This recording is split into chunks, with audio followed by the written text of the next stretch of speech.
Hi, Delaney. Thank you so much for coming on our show today. We are so excited to have you. We were actually introduced to you by a mutual friend. Her name's Naomi Damask. So thank you for connecting us, Naomi. And we came out to your office a few months ago. I think it's been a few months already Yeah. to learn about your new shoes. They're not so new anymore, but called Minimals, if you want to hold one up. I know we're going to Yeah. get a chance to dive into that. But we got to hear all about you and your shoes, and we just thought that it would be fun to have you on our show because you have an interesting story and a really cool product. And so thank you for coming today. Yeah. Super happy to be here. Thanks for having me. Absolutely. And before we dive into our conversation, we would love to hear from you. If you could treat yourself to something special today, no time constraints, no financial constraints, what would that be? I'd be in a mountain somewhere, probably already on a plane for the day and hiking up a mountain, probably. Some Oh, crisp mountain town air, probably. That that sounds we're wonderful. all about the Yes, we're all, mountains. Yeah, yeah. As you guys, Literally, yeah, literally. literally. yep. I I mean, Marty and I Sounds just nice. left the mountain and I could was gonna already see say. myself going back. So, yeah. I Yeah. miss it already. Yep. Yeah. Mhm. So, Delaney, can you maybe just start out by sharing with our listeners your journey in a nutshell and how you discovered a passion for feet? Well, when you say it like that, I got into this whole, minimals is a thing because I'm a practitioner first. So right out of college, I went and specialized in muscle activation techniques, which is an alternative. We'll call it physical therapy. I work with brain to muscle connection. From there, after learning more about the foot with that training, it was very apparent there is so much there with the musculature and just how much is in the foot and not talked about. And so then I went on to learn more about gait analysis and looking at, how does someone walk? There is so much story to be told with how someone walks. People have those subtle nuances. You're like, that person walks kind of funny, but usually that tells a deeper story about what's going on within their mechanics. From there, learning about, again, just building that knowledge base about the foot. But then on the flip side, seeing how many people have so much weakness and dysfunction at the foot that they're so unaware of is how I found a barefoot shoe. I'll tie that together in a second because a lot of the weakness that results in the foot is because of the types of shoes that we wear. So let's call a Hoka type shoe or a maximalist type shoe that has a ton of structure to it does a lot of the work for a foot, and people don't know that. They think they're buying a shoe that's good for them. I mean, the amount of times I've had someone plop their butt down in my chair and they come in for knee, foot, hip pain, whatever, and they always start by saying, I've always worn good shoes. And that idea, without knowing the secondary weakness that can come from that, is really what has fueled me to build Minimals as a barefoot shoe. And we'll get into more of that later. But that lack of knowledge of, the foot as a whole, how important it is, and what the consequences of having a really weak foot can be on the rest of the body.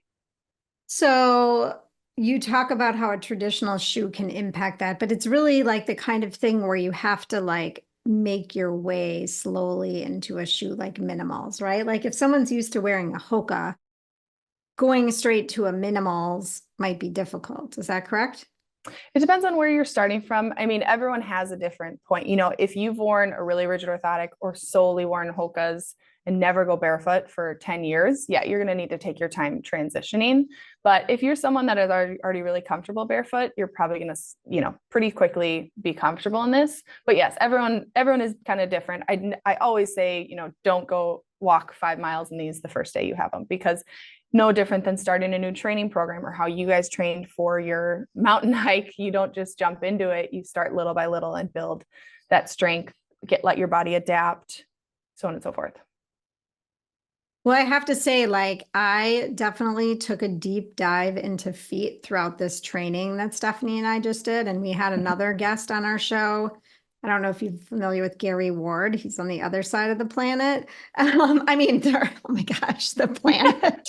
My mind is still You're good. somewhere You're else. good. The earth, world, whatever you want to call it. Anyway, but I have really been trying to work with my toes and my feet and all the bones and muscles and tendons in my feet to strengthen them. And I do think it makes a difference.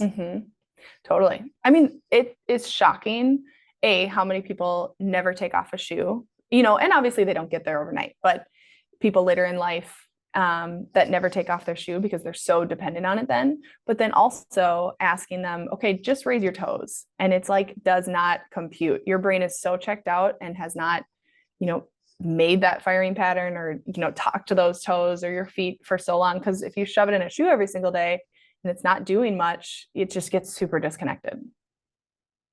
Yeah. So you talk about like, there's a story to be told about how someone walks.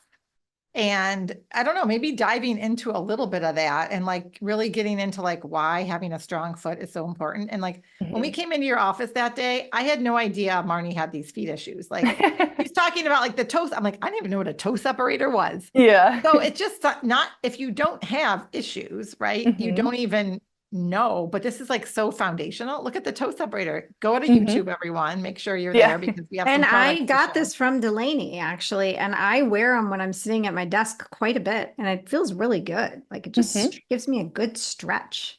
Yeah.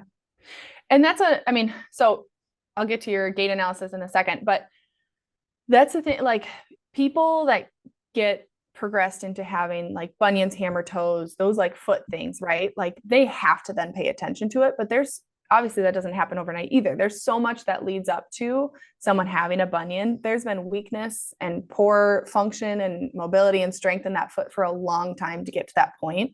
So obviously, yes, we can help people that are already there, but turn that back 10, 15 years, you can just keep it working well and strong.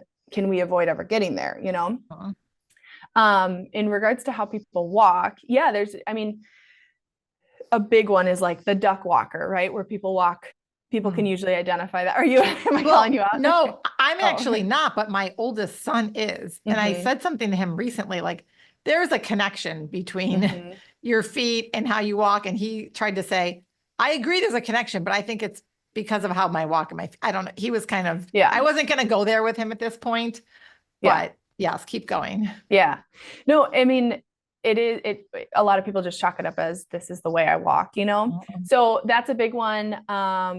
There are some people that have a little bounce to their step. I just made a video about that the other day. I'm a bebopper.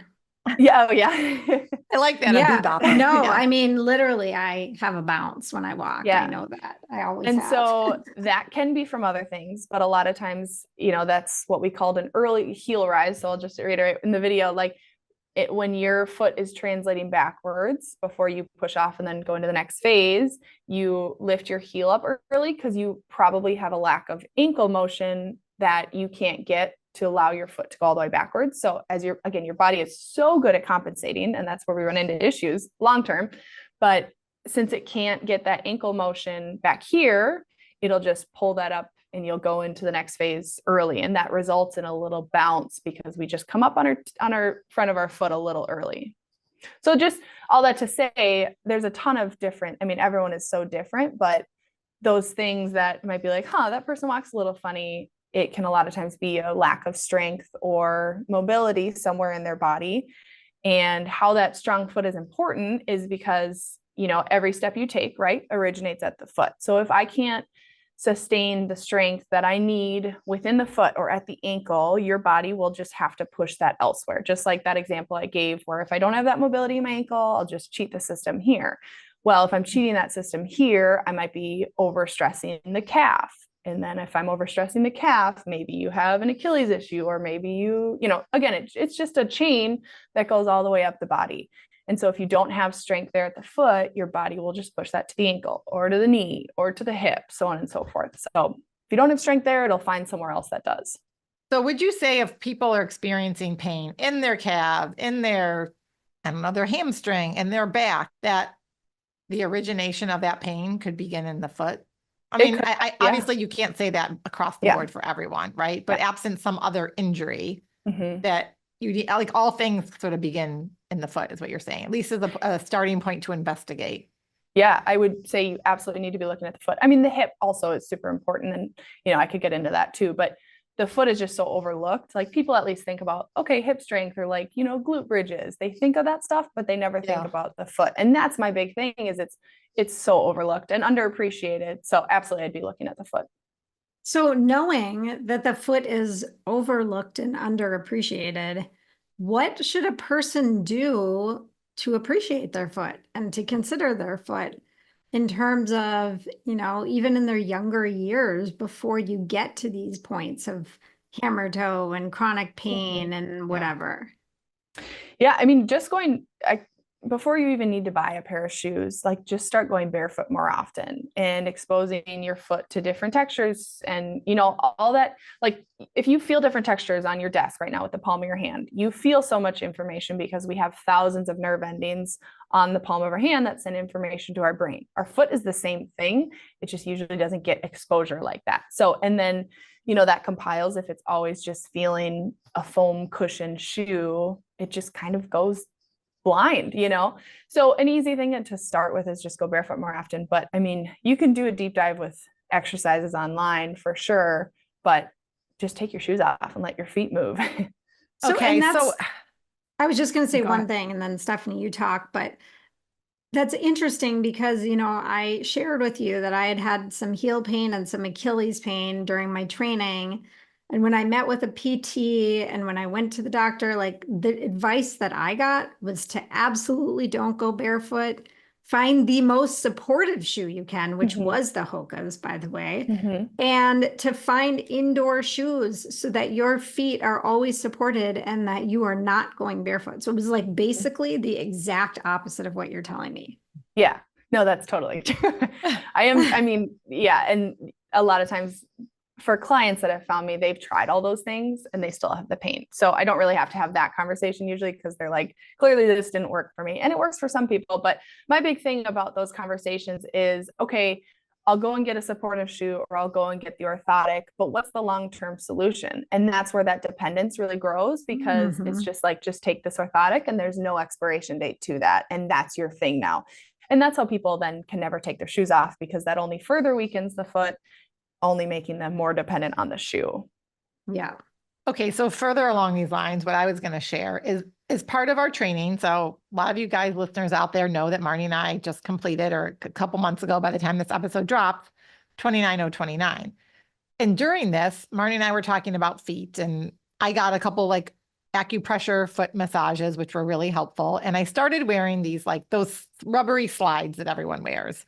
And I just bought them off Amazon. They're like no brand. They're called recovery shoes. Recovery shoes. Yes, the recovery shoes. And I love them. And now I used to be someone that was only barefoot in the house because we don't wear shoes in my house for the most part. At least my kids know that. Now I can't take a step without wanting to be in my recovery shoes all the time. And so I started it because I was on my feet so much more. And we were doing just a lot of running and hiking and walking and, twice as many steps as I probably was normally getting. And I'm wearing them right now.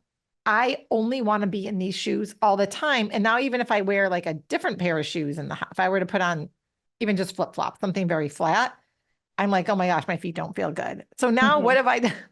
And now the event is over, but I guess, what are your thoughts on that? Because I have been like, now I'm letting the shoes do the work versus my feet, which is kind of how you started the conversation. Right. Well, first off, I'll say like what you guys had done at the time, that's an extenuating circumstance. Like that's not your everyday normal load. I'm talking about your everyday wear of shoes. So I'm sure that slide felt amazing after you did a hike and utilize it then. Your feet just worked a lot. But your feet, and that's a common thing to be, and we've been told to seek out that like walking on a cloud feeling.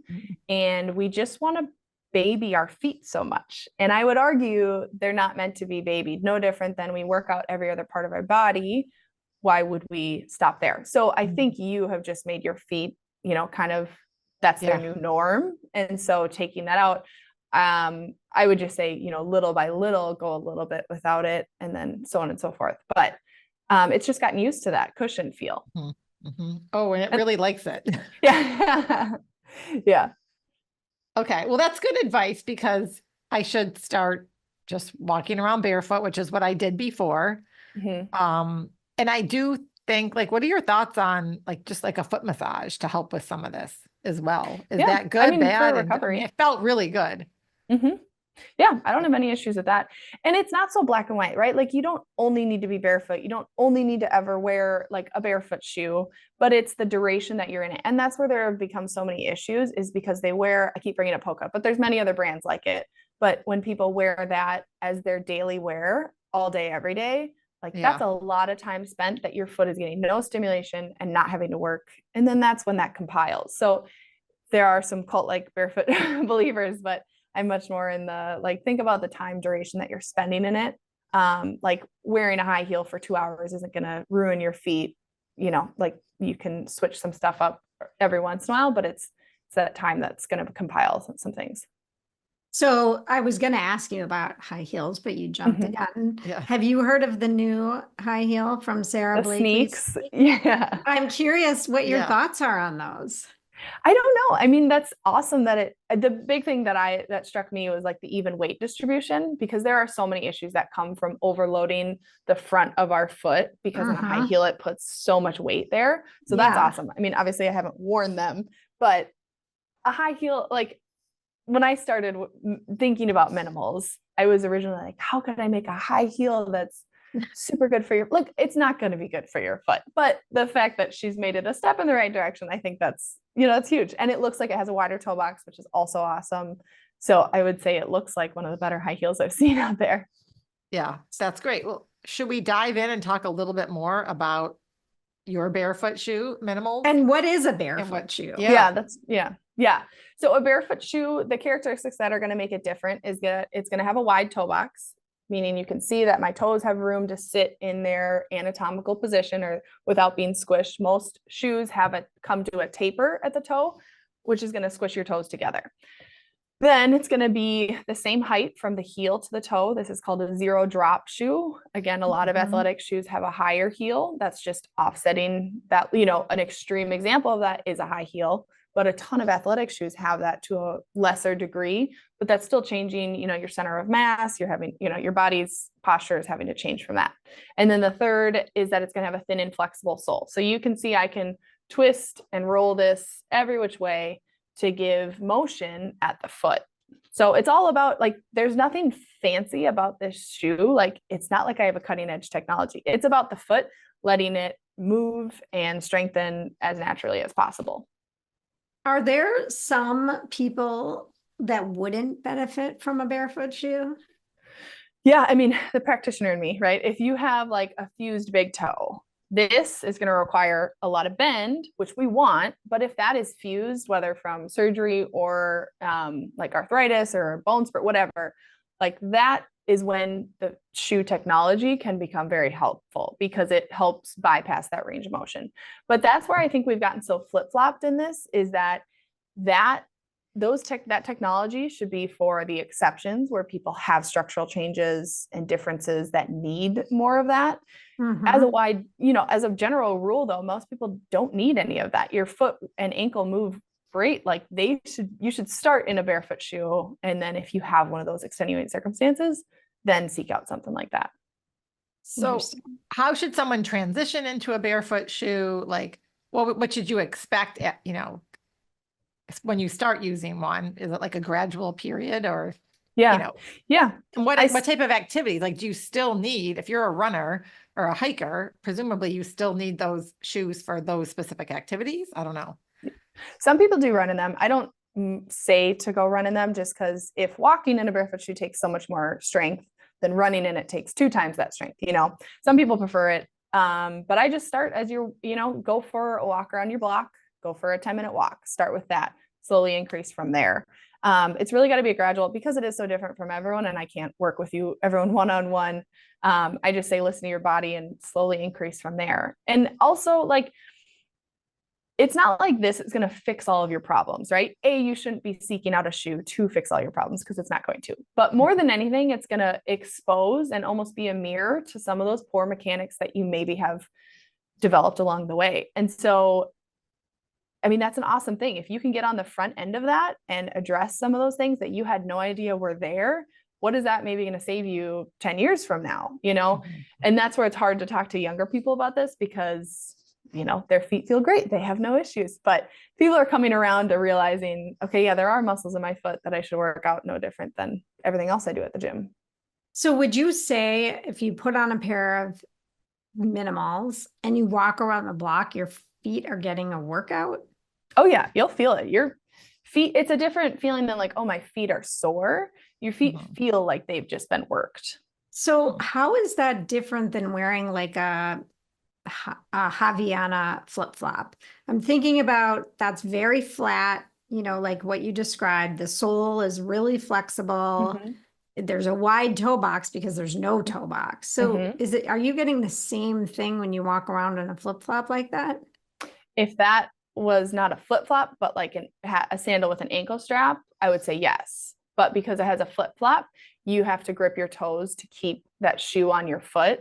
Okay. And then that comes into a different thing. But hypothetically, the characteristics you're talking about, yes, except for having to grip that changes your gait. Okay. Interesting.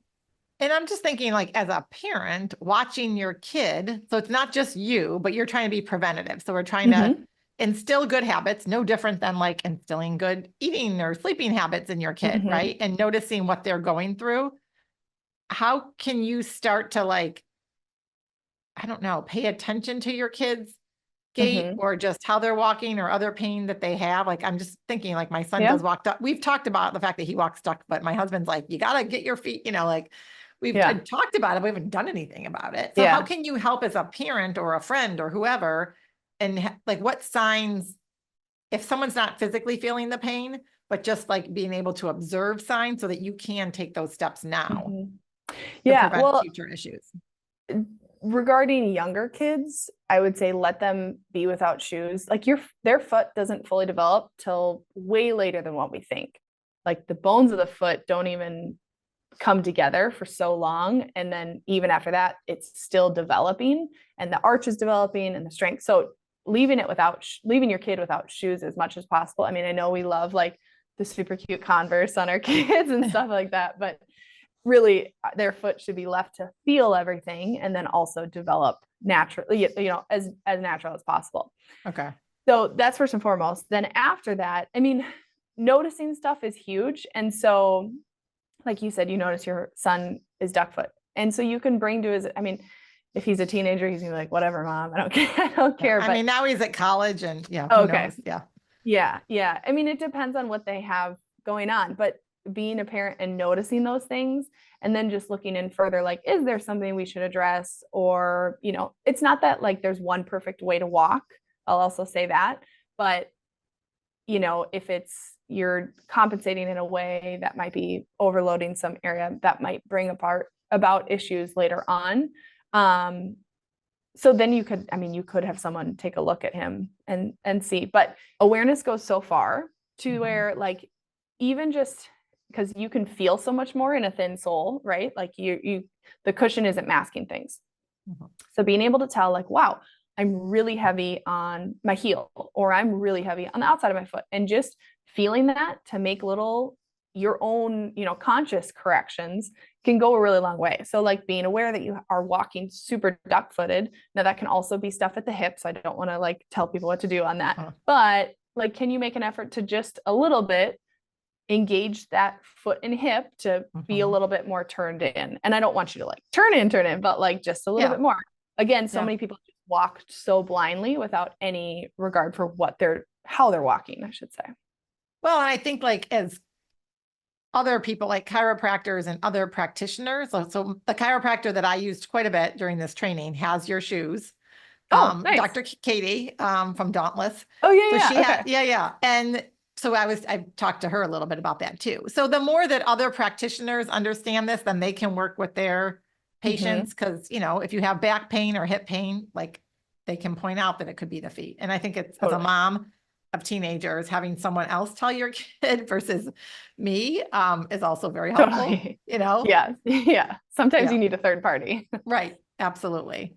So I'm really curious, what are some simple things or exercises that people can do right now whether they have the shoes or they don't have the shoes, whether they're having foot issues or they're not having foot issues? Like, what do you recommend besides going barefoot? Because you already mentioned.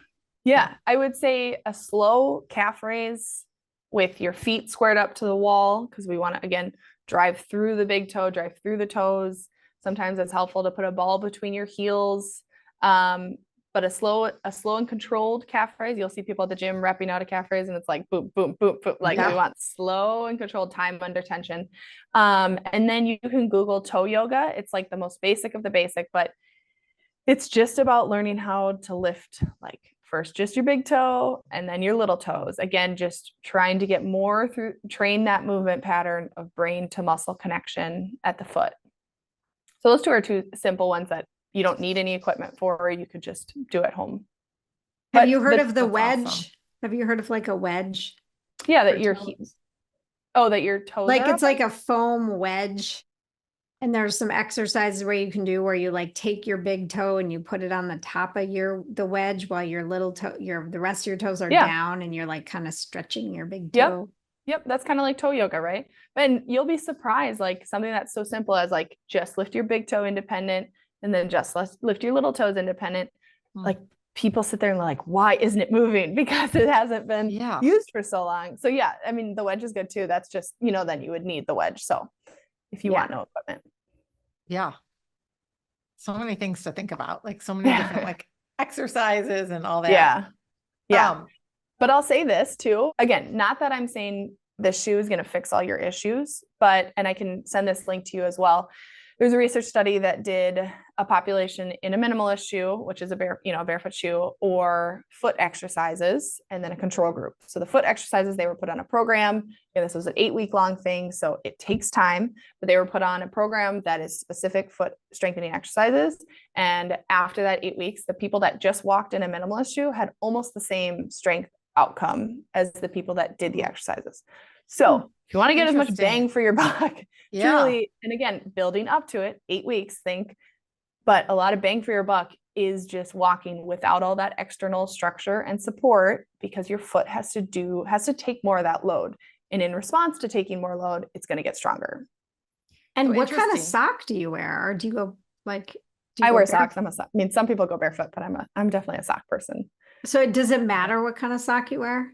I mean, then you're getting into like the nitty gritty of the barefoot world. Well, that's us. We like the nitty gritty. I know. There are toe socks that I personally don't wear toe socks. I just make sure I have a type that isn't super compressive in the toe. Some of them have like it's like running socks. Like Belega socks, or is that a good sock? Do you know that? I don't know if I know that brand. No, I don't know that brand.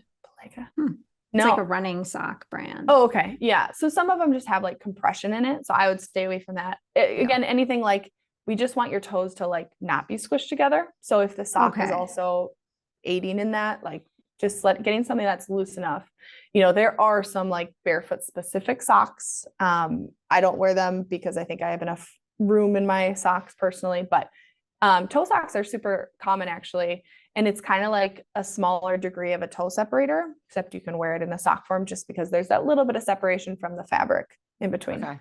So I tried toe socks during this event, not during the event, during the training. One time someone gave me a pair and I actually thought they were pretty comfortable, but getting them on and off is such a pain in the butt. It took me forever that I was like, I cannot spend extra time trying to get on the socks. It's just... I feel so bad when someone comes in them and I'm like, okay, we need to put you on the treadmill. I need to watch you walk or something. I'm like, oh, you're wearing toe socks. Like this is going to be add on 5 minutes to your day. I mean, they're kind of a pain to get on and off. Yeah, I hear you. Yeah. Well, I love, obviously doing the exercises is great to strengthen your foot, but let's face it, a lot of people are busy. We know a lot of our listeners are busy and they're trying to incorporate so many things into their life, right? Mm-hmm. And so the fact that your shoes over this 8-week study have shown that the foot was strengthened similarly to doing the exercises without the shoe is kind of nice because you're doing it. It just like takes like additional like process out of the mix, right? Mm-hmm. And so you're relying on the shoe. And, I'm just thinking even like in my house, like even forget when I work out, but just like how much time people spend like in the morning, at night, depending on if they work from home or not, just kind of going to and fro, just wearing these shoes. Yeah. And even if it's just a few hours a day, that you are doing something good for your feet and your body by wearing these shoes. So at the time I was like, I have so many shoes that I was buying when we met with you, but I need to get myself a pair. And I know we'll link all that up in the show notes too. So. Yeah. I mean, you're going on the walk anyway. Why not make that more efficient, Right. Got to get used to getting rid of the cush. Yeah. And it'll take some time for your foot to adapt for sure. Yeah. Well, it's funny. I never wore Hoka's kind of for the reason, even before we met and I knew about feet, for the exact reason that you mentioned. I thought it was too much, but then that became my trail shoe of choice during this event. So now I own 3 pairs of Hoka's. And I do love my Hoka's. I'm not going to lie. Like you said, people think they should be walking on a cloud. Well, I like to walk on a cloud, but I also want my feet to be healthy. So finding that balance. Right. So Delaney, where can people find you, buy your shoes, work with you if they're interested? Yeah, minnemals.com, MINNEMALS, which we'll link. I do primarily online sales, so free shipping, free returns. Otherwise on Instagram and socials, it's at Minnemals. And then if you are a local to Minnesota, I have a practice that I work with people one-on-one. So, if you have foot stuff that has already come up or hips, I work on full body, but those are the type of people that it's probably worth your while to seek that, you're just nipping it in the butt now. So my practice is Minnesota Muscle Activation, and I'm located out of Edina, Minnesota. Awesome. Thank you. So one final question we love asking all of our guests is, what does the art of living well mean to you? Well, I really hold on to the word of art because it's not a one quick fix. It's not like, oh, I've got it now. Every single year you're going to learn more about yourself. You're going to become educated on more things. And it's really like almost every point in your life that you can make an effort to be healthy and live your best life, and do what, it's just not an end goal. It's a journey. So doing your best to educate and do the little things that make a big difference. Absolutely. Totally. We could not agree more. Yes. Oh, well, thank you so much, Delaney, for coming on our show and sharing all this good insight on feet and your shoes and what barefoot shoes even are. So yeah, everyone should go check them out. Yeah. Check out Minnemals. Don't forget about your feet, people. We've got pink, black, gray, and by the time a new color will have launched by the time this comes out. So yes. Awesome. Yes. And thank you so much for letting me go on my soapbox about shoes and feet. And it's all super important. And anyone that can even have one takeaway, it's important to me. Absolutely. Great. If nothing else, get out there and walk barefoot. And while we're recording this, it's still nice. It kind of gets back just to grounding. Like there's so much that I've been exposed to just about getting outside, walking barefoot, grounding to the earth, playing, just thinking about letting your kids just play and run around barefoot. And how many parents are like, oh, it's muddy or dirty. And I don't want you to get, dirt in the house or this and that. Like, just go. It kind of just like gets back to basics, which is something, a theme that keeps coming up on our show time and time again. So anyway. Totally. I'll also say if people have any questions, I'm happy to be a resource. You can email me at info@minnemals.com too, if they have any questions after looking through or listening to this. Okay, great. We'll link all that up in the show notes. Yeah. Thank you so much, Delaney. Yeah. Thank you guys. Have a great day. You too. Thank you. Bye.